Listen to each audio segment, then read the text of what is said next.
Hi, this is Annie of ByAnnie.com and Patterns by Annie. Thank you so much for joining us today for Live with Annie. As usual, we've started the stream a bit early. This helps us get everything set up and broadcasting properly to our various platforms. You can find a countdown clock on the screen showing how long it will be until we actually go live.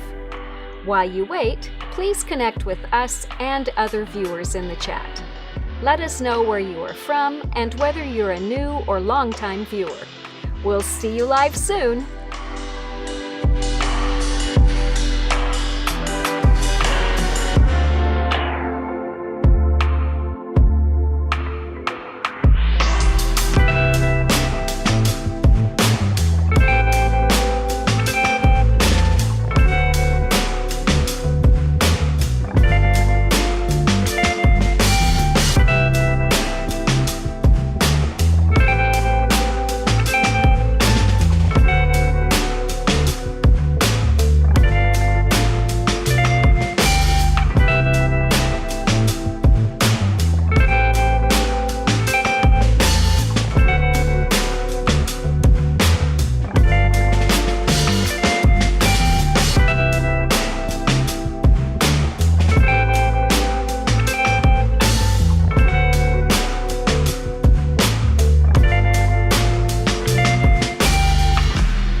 Thanks again for joining us for Live with Annie. We are so happy to have you with us today. While you wait for the program to start, we hope you'll enjoy the content playing on screen. There's so much inspiration, so take a moment to tell us what you love in the chat. Don't forget there is a countdown clock on the screen so you know how long until we go live.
It's Annie again, reminding you that we'll be going live with this week's episode shortly. There is a countdown clock on the screen showing how much time is left. You've got just enough time to grab some water or a beverage of your choice and a snack, and to connect with us in the chat. We'd love to hear what you've been working on this week.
Again, it's Annie, back to remind you that we'll be starting this week's live very shortly. We've got a really fun episode planned for today, and we'll see you soon.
ByAnnie.com and Patterns by Annie. Thank you so much for joining us for episode 1 of season 6 of Live with Annie. Today we are celebrating a big milestone, our 200th episode. Thank you, all of you.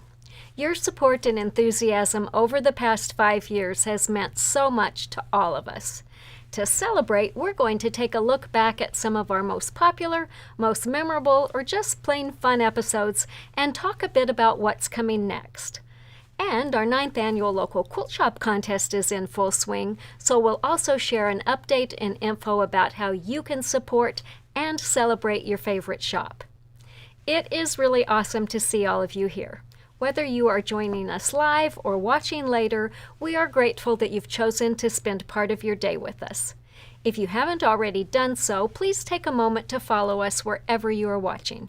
And if you know someone else who might enjoy the information that we share, we would really love it if you would tell them about Live with Annie. Just tag them while you are watching, as that will take them directly to the episode and they can watch it too. Also, we love reading your comments, so be sure to interact with us. We want to know what you think, and we love learning from you too. If you have any questions, just add them in the comments or chat, and we will do our best to answer them before we close. In our last episode, we were joined by Carla Overland, owner of Cherrywood Fabrics. We talked about their amazing fabrics, the fabulous Cherrywood Challenge, and we shared some of the fun projects we have made using their gorgeous fabrics. If you missed that episode or want to watch it again, remember that you can find all the previous 199 episodes of Live with Annie on our Facebook page, our YouTube channel, or at ByAnnie.com. And we've put up all the links to make them easy for you to find. Quick drink. So before we get started with today's celebration, I want to say a special thank you to everyone who has reached out over the past month to send me good wishes.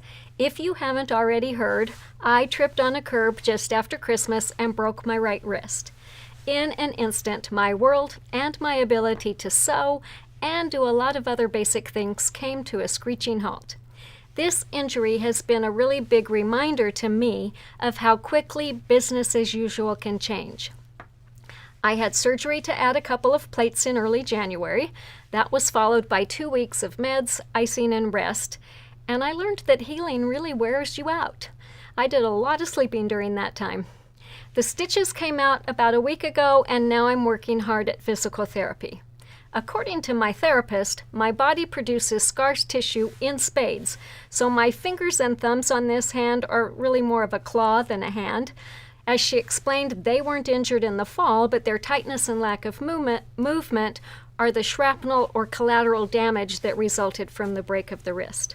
Anyway, I'm working hard to loosen those up and trying lots of new things, like using a chip clip to help loosen areas.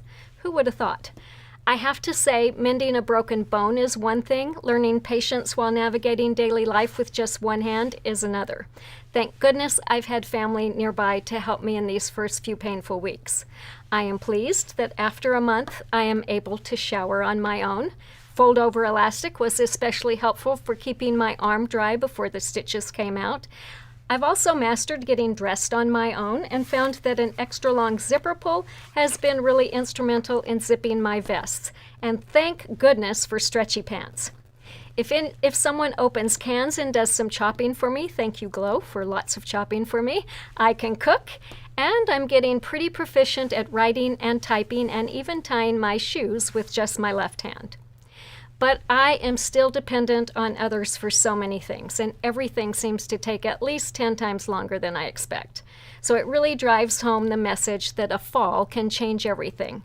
So here's today's life lesson from one busy human to another.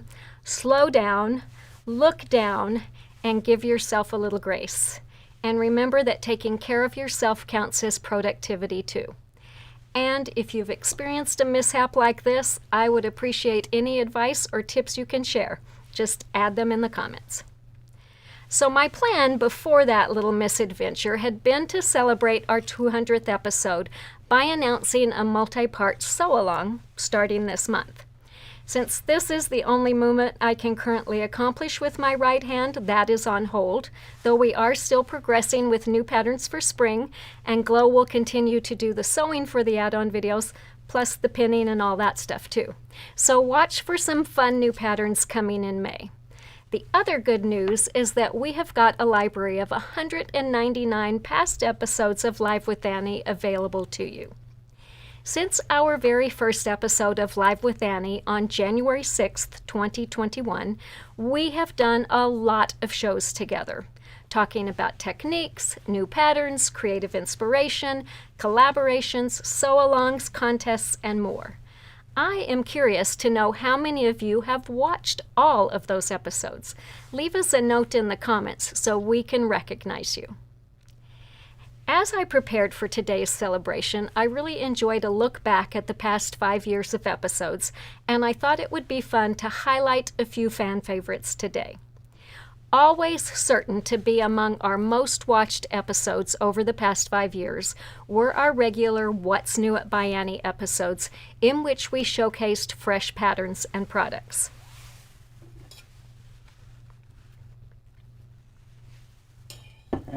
So What's New isn't just about new patterns, it's about continuing to make sewing more enjoyable, more approachable, and more rewarding.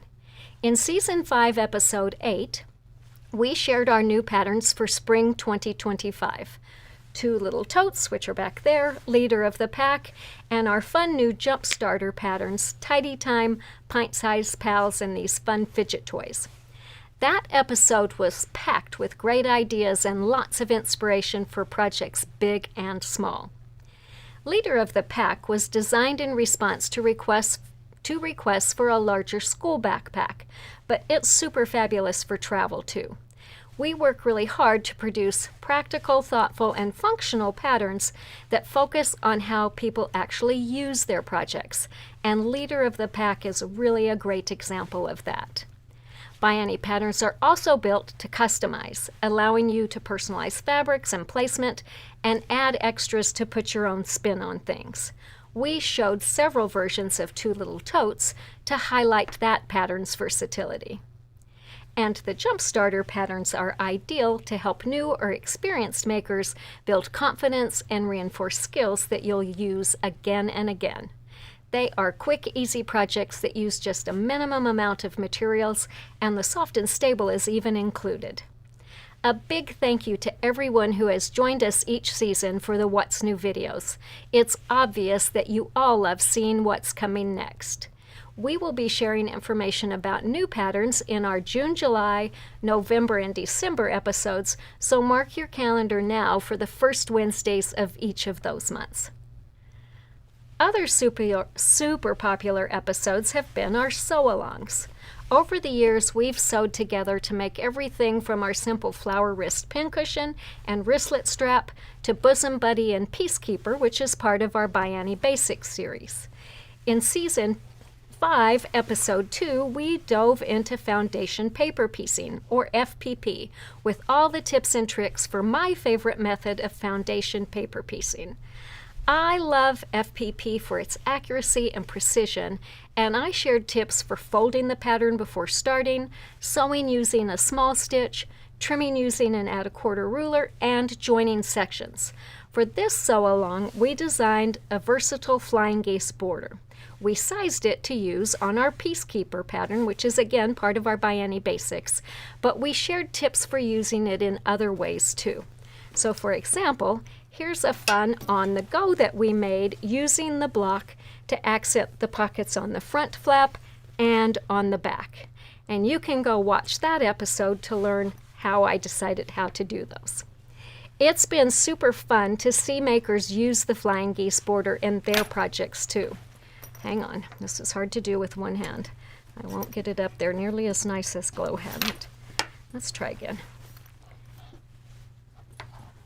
That works. All right. Brenda P. got right to work using the block to accent the front of a beautiful Bowl Me Over 2.0. Brenda said she had always been a fan of foundation paper piecing, but she'd only done one small block of FPP. So when she joined when she saw our tutorial, she decided to incorporate the block in her Bowl Me Over, a project that had been on her to-do list for 2 years. She said she spent 4 days sewing at the beach with a group of friends who love ByAnnie bags. What fun that must have been. And Brenda shared, as soon as I finished it, I unloaded the contents of my purse right into it and started using it. I would have too, Brenda. It is gorgeous. Also, check out this lovely travel assemble that Elaine H. made for her daughter. I love how she used the border on the Travel Essentials organizer. And these clam-up bags are super fun too. Abby H. used the Flying Geese border to customize our free pattern, Call Me, for her sister. She said that her sister gave her an assortment of fabrics to use, but there were way more than she could use in such a small bag.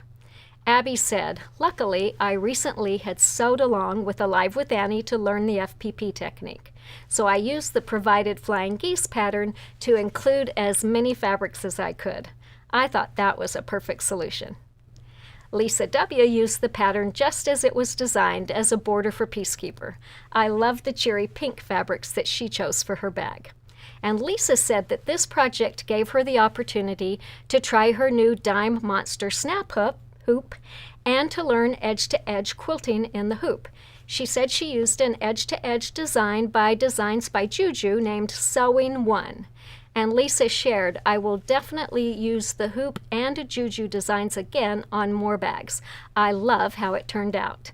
Me too. And I am super excited to tell you that Julie of Designs by Juju will be my guest on Live with Annie on Wednesday, September 2nd to share lots of tips for using your domestic embroidery machine to quilt your ByAnnie projects. We will share more details as the time gets closer, but mark your calendar now for September 2nd.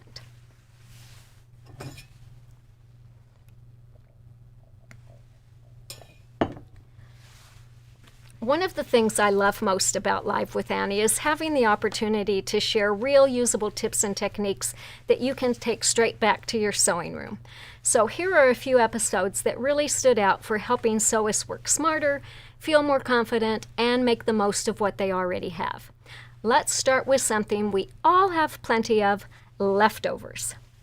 So way back in Season 1, Episodes 15 and 16, we talked all about using leftovers. And honestly, this information is just as relevant today as it was then. In Week 15, we talked about using leftover pieces of soft and stable, quilted fabric, and other supplies, things like zippers. That episode focused on projects that are quilted, and we showed almost 24 examples. Another really helpful in that episode shared ways to join leftover bits of soft and stable. We get questions about that regularly, so let's just watch that part of the episode now. But also keep in mind that you can use leftover soft and stable other ways too. So obviously your small pieces are going to work well for large or small projects, but don't forget that you can join pieces. And this was something I was going to mention. I have struggled over the years with how to store my leftover pieces of soft and stable, and this is the current method that I'm using that seems to work really well for me. If I have a piece of soft and stable that I've cut off the edge or off, especially when I get fabrics back from the long arm quilter, there's usually soft and stable hanging off on all the sides. I just take those pieces and roll them up and put a rubber band around them, and then I store them in a box like this. Because when I'm looking for a piece, I can go in with my ruler and measure this height and say, yep, that piece is big enough. I can get everything that I need out of there. So it's just a simple way to store scraps in a small little area. So let's talk about if you want to take your leftover pieces of soft and stable and join them. And I know a lot of people make what they call Franken batting, where they take pieces of batting and put them together and join them. You can do the very same thing with soft and stable. So on this piece, I had these two pieces that I wanted to join. I just butted them up next to each other, and then I zigzag stitched down the edge. I used black on here so that you could see it. Obviously, you would probably use white to make it not so visible. Another way, and the way that we do mostly, is joining them with heat press batting together tapes. So I've got 2 pieces. Again, I butt them up next to each other. I lay the tape down. This comes in black or in white. I thought I had a white one, but I'm not sure where I put it. And it's just like a tricot knit fabric with a fusible on one side. So you lay it down and fuse that in place. You can do it on just one side, but we normally do it on both sides, and it really holds them together well.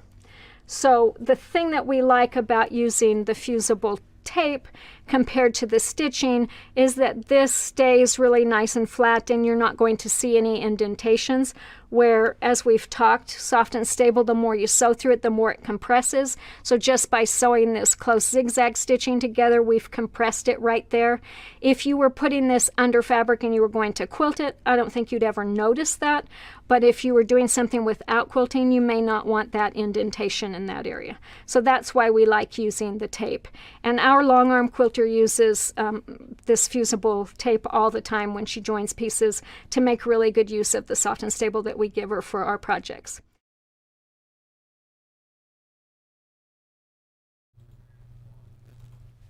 In week 16, we continued the discussion, showcasing 16 ByAnnie projects that use small amounts of soft and stable and/or fabric, and that time we focused on projects that did not need to be quilted. So if you've ever felt guilty about tossing fabric or overwhelmed by scraps, these episodes were all about turning that angst into creative freedom. I'm also excited to say that in March and April, we will be sharing even more fun ideas for using our special QPP technique for using leftover bits of quilted and unquilted fabrics to make stunning panels for projects. You've heard of EPP and FPP, and we can't wait to tell you more about QPP, quilted panel piecing. So mark your calendars now for Wednesday, March 4th and Wednesday, April 1st to join in the fun. Another popular past episode covered something that can make or break any project: pressing. So in Season 3, Episode 24, Pressing Matters, we really dug into why pressing isn't just the final step, it's an integral part of the construction process. We discussed the difference between ironing and pressing, talked about essential tools and supplies, and covered when and how to iron or press, and even when not to press. Along the way, we covered everything from removing wrinkles from soft and stable to pressing during construction and once the project is done. The time you take to press as you sew is time well spent, and it's going to give you professional results in all your finished projects. So be sure to check out that episode if you haven't already watched it. Some past episodes have become beloved because of how useful they are, especially for beginners or for sharpening skills. In Season 2, we put together a bag making basics series in which we covered lots of basic info that will help you be successful making ByAnnie projects. This series of 13 videos was all about building confidence, one skill at a time. Across these episodes, we broke down bag making into clear, manageable steps, covering everything from understanding a ByAnnie pattern and choosing the right fabrics and stabilizers, to installing zippers, making straps, adding pockets, and managing bulk. This series became a favorite because it helps sewists move from feeling intimidated by bags to feeling empowered, turning "I can't do that" into "I've got this." To make it easy for you to access these videos, we put together a playlist. Just click on Playlists on our YouTube channel to find them all in one place. So if you're spending the weekend sewing and want some company, I would love to join you via video.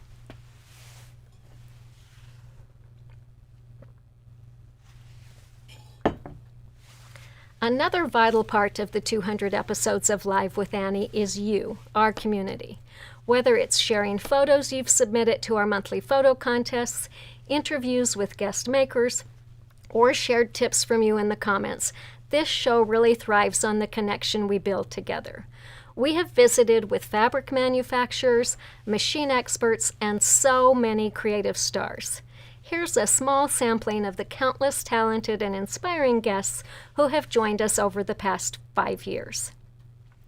In Season 3, Episodes 25 and 26, Lynn Wilson of Lynn Wilson Designs joined us all the way from Australia.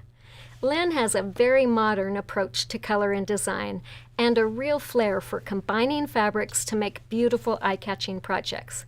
If you need some help on making scrappy projects, be sure to check out those episodes and Lynn's patterns, which you'll find at ByAnnie.com. In Season 4, Episode 6, and again in Season 5, Episode 10, we were joined in the studio by Kim Greenfeld, a fearless sewist who is so very creative in terms of the fabrics and materials she uses and in adapting designs. It is always fun to spend time with Kim. 2024 was a super busy year for guests. In Season 4, Episodes 12 and 25, Jade Newman of Lovely Jubbly Fabrics in the UK joined us in person to talk about fussy cutting and all things Tula Pink. Jade and I spent a week together sewing and chatting and eating ice cream. It was super fun. In Episode 28, Billy Rue joined us from his architecture office in New York City to talk about his work designing buildings influences his fabulous fabric designs. Billy's fabrics are some of my very favorites, and I really enjoyed learning more about him. In Season 31, Nicole Wilkins of Nicole's Stitchin' Up popped in to be with us in the studio. Nicole makes and sells amazing custom bags, and she presented me with the most amazing custom bag. I was absolutely blown away. Thank you so much, Nicole. Seth Apter joined us from his studio in New York City in Episode 35 to talk about his journey from psychologist to mixed media artist to fabric designer. I loved hearing about Seth's process. And in Season 5, Episode 7, our guest was the amazing and delightful Giuseppe Robato, or Juicy Juice. Juicy shared tips for FPP, improv quilting, color selection, and more. In Season 4, Episode 29, we met Alyssa Zaccardi of Quilting Alyssa, whose creative projects using Tula Pink fabrics were causing a buzz throughout the quilting world. One big highlight for all of us at ByAnnie in 2025 was our new collaboration with Quilting Alyssa. I need a drink.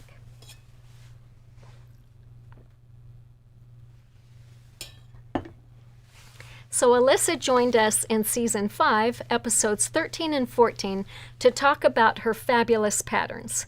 These projects are modern, bold, and full of personality. Alyssa's work always shines with thoughtful details, precise techniques, and amazing color combinations. And her enthusiasm and encouragement really got everyone excited about taking their projects to the next level. We are already seeing beautiful projects and have a special Quilting Alyssa Level Up Award in each month's photo contest. In November, Jitka shared her fabulous In Control. She used Alyssa's Bella Accent Sleeves pattern and additional applique to make it something super special. And in December, Beverly F. took the award with her ultra-creative Bella Quilt Coat using the Bella Accent Sleeves as well as the Bella Arcs and Beauties expansion packs. Be sure to visit the ByAnnie blog to read more about these projects and to enter our photo contest to share your projects too. And be sure to join the dedicated makers group on Facebook for all Quilting Alyssa patterns.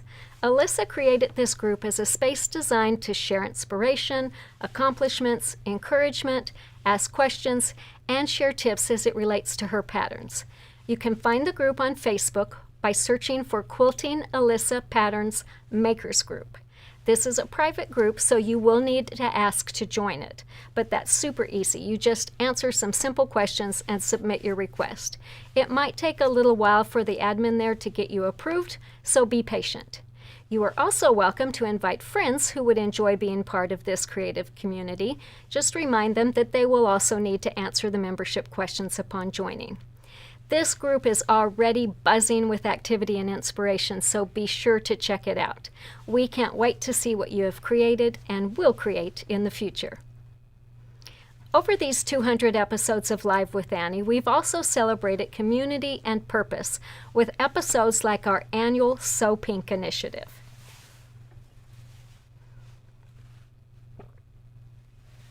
Water's not lasting very long today. Originally designed to focus on breast cancer in October, we expanded this campaign in 2025 to focus on different cancers each month. These episodes were all about spreading awareness, sewing and charity, bringing compassion right into our sewing rooms. Along the way, we have also highlighted lots of local quilt shops around the world. Special thanks to all of the stores around the world who work so hard to create kind, caring communities to support and inspire us. February is always my very favorite part of the year because we get to celebrate those shops during our annual local quilt shop contest. During the contest, we encourage you to vote for your favorite shop, and we share a little bit about what makes them special, or you should share about it. So know that whether they receive 1 vote or 1,000 votes, your comments really mean so much to local quilt shop owners. I can tell you, they've told me they read them, they save them, they print them out to share with staff, and they revisit them when times are hard. Just this week, I received a beautiful email from Michelle at Water Girl Quilts in Ontario, California. The subject line was, "Comments that made me cry." Michelle shared that just before Christmas, they met a young autistic boy who loves to knit. Last fall, he knitted 200 hats to give to people experiencing homelessness. Now he wants to learn to quilt. And as a former teacher who's worked with many autistic children, Michelle was thrilled to support him. You can imagine how touched she was by this comment left during a contest vote. It began, "My son is 10 years old and has autism." I'm going to try not to cry as I read this. "He showed an interest in quilting, and Michelle and her team welcomed him with open arms." The parent went on to describe how patient and kind everyone was, helping him test machines, teaching him to measure, cut, sew, and press, and they stayed with him when he got distracted and made sure everything was safe and kid-friendly, always keeping his needs in mind. She wrote that many places get frustrated by his noises or distractions, but at Water Girl they start with a plan and then let him take the lead. They read his body language, knowing when to pause instead of pushing. She ended by saying, "We have never felt so comfortable in a store before. They see you for who you are, and they make you feel like family." And now, instead of feeling discouraged or rejected, her son looks forward to going to the store, and for a child with severe social anxiety, that is everything. Stories like that really show what makes local quilt shops so wonderful and really highlights why your votes and your stories truly matter. In addition to reading comments like that, one of my favorite tasks each day is checking the contest leaderboard. This contest for this year launched on Saturday, January 24th, and things are really heating up. We have got some new sponsors and some new prizes this year, and voting is stronger than ever.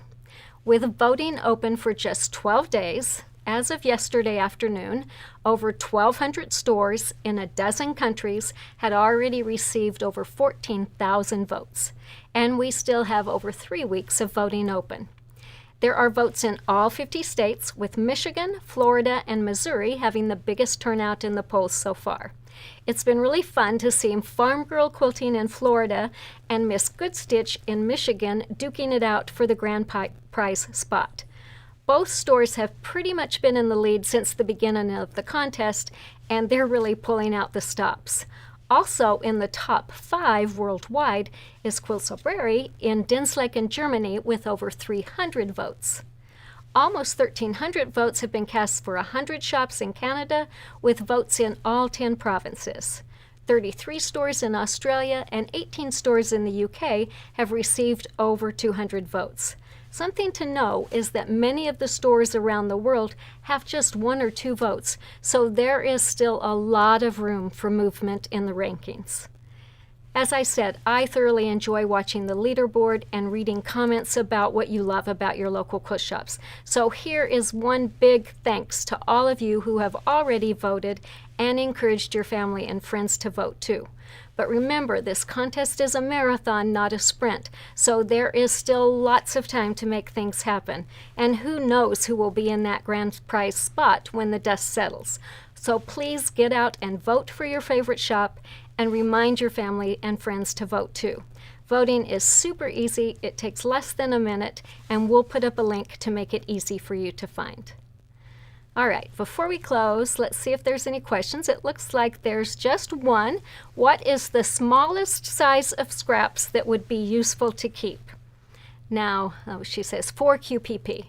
Okay, so when you do QPP, you're going to join pieces with things that looks kind of like sashing, but joining strips. And I can tell you that Marianne just was doing some testing for me, and she had 1.5-inch wide strips that she was sewing together to make the small clam up. So a 1.5 by probably about a 10-inch strip. She did a whole row of those across, and that turned out really awesome. So I think you'll be surprised. I have bins and bins and bins of scraps at my house, and I've told myself I'm going through them once and for all and picking things that go together and throwing the rest away. But after seeing what she did with that little clam up, I can tell you it's going to be super hard to throw anything away. But that's my goal. We'll see how it goes. All right, the other question was, how many viewers have seen all 200 episodes?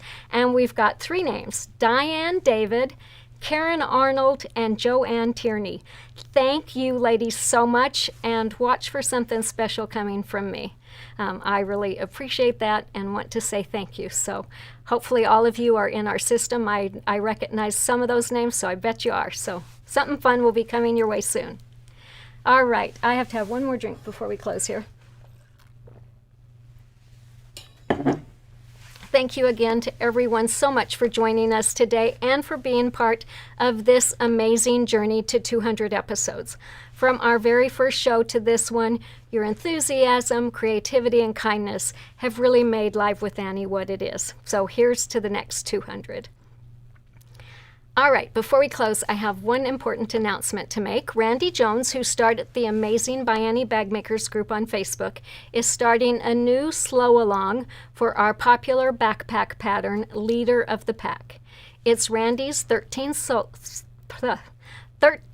slow along, so she is starting it on, what else? Friday the 13th. I thought that was a super fun idea. Makers rave about Randy's slow alongs because they are broken into manageable steps with time in between for all the extras that life throws our way. Randy's patient support, combined with encouragement from others in the group, make the slow alongs a relaxed and enjoyable way to approach a pattern. Registration is open now, and the event starts on Friday, February 13th. This slow along will go for 9 weeks, and the cost is a very reasonable $12. So remember, you don't sign up for this at ByAnnie. This is something you do with Randy at her website, so you'll get information and registration links from Randy at randysroost.com, RANDISROOST.com. So check that out. And thank you again to everyone for joining us today and for your support over the past 5 years. We will be back on Wednesday, March 4th at 2 p.m. Mountain Time with a super fun episode of Live with Annie. Again, we'll be talking about our awesome QPP technique and how you can use it to make stunning quilted panels for projects large and small. You will not want to miss it, so mark your calendars now, and until then, happy stitching!